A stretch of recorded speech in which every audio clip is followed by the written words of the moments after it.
Tidak hanya membawa dampak dalam kesehatan, pandemi COVID-19 terbukti telah meluluh lantakan perekonomian negara-negara di seluruh dunia, tak terkecuali di Indonesia. Pada tahun 2020 lalu, Badan Pusat Statistik atau BPS mencatat, perekonomian Indonesia mencapai minus 2,07% akibat lumpuhnya kegiatan di sejumlah sektor industri. Namun di tengah tekanan pandemi COVID-19 masih ada secercah harapan agar perekonomian Indonesia dapat kembali membaik.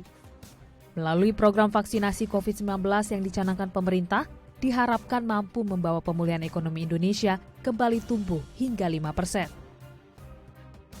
Melihat masih adanya sebagian masyarakat yang belum memahami manfaat vaksin bagi kepentingan bersama, Chairman Indonesian Health Economic Association, Profesor Hasbullah Tabrani mengungkapkan, diperlukan adanya pendekatan komunikasi yang lebih baik antara pemerintah dan masyarakat agar masyarakat lebih memahami pentingnya program vaksinasi dan dampaknya bagi ekonomi nasional. Kalau tahun ini kita bisa menyelesaikan vaksinasi, kita akan bisa bekerja dan ekonomi kita diharapkan tumbuh 5,2%. Itu salah satu bentuk.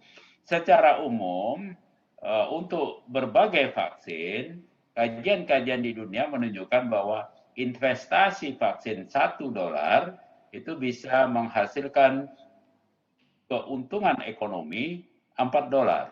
Jadi ini adalah yield atau return dari sebuah investasi yang sangat tinggi, menguntungkan. Begitu juga di sini sekarang vaksin COVID memang kita belum tahu berapa nilai investasi dan berapa nilai keuntungannya. Tapi paling tidak dari prediksi tadi, katakanlah kita keluarkan belanja vaksin tahun ini 100 triliun. Ekonomi kita tumbuh dengan prediksi 5% dari 1.600 triliun. 5% dari 1.600 triliun berapa itu? Itu 800 triliunan. Jadi kalau itu kita tercapai dengan investasi 1 triliun bukan beli vaksinnya tetapi termasuk biaya-biaya operasional, maka kita lihat investasi kita 1 menghasilkan 8. Ini luar biasa besarnya investasi. Profesor Hasbullah berharap semua pemangku kepentingan baik pemimpin nasional maupun daerah bersama memperjuangkan vaksinasi sebagai salah satu cara paling efektif, efisien, dan paling cepat untuk memulihkan kesehatan diri sekaligus menggerakkan ekonomi di masa depan. Ya, kalau dari segi kekuatan personel di Indonesia, saya yakin dan confident kita punya.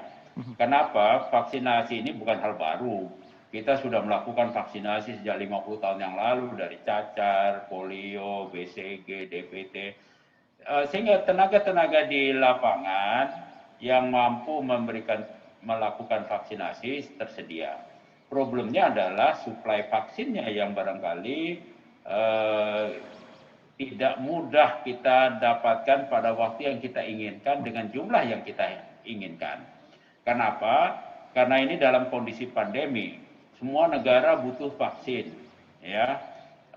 Tentu saja industri juga harus bagi-bagi, ya, karena ada kontrol, ada kesemangatan kebersamaan, tidak komersial quote and quote vaksin di semua negara sama. Tapi juga nggak bisa satu negara bisa memonopoli. Saya segera bikin vaksin sebanyak itu rakyat saya saja. Ini juga tidak boleh.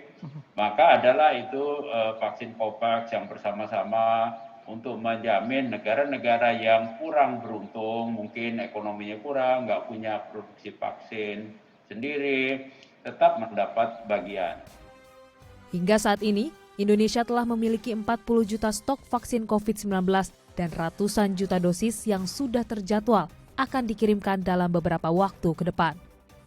Novi Permatasari, Tim Liputan, The ITV.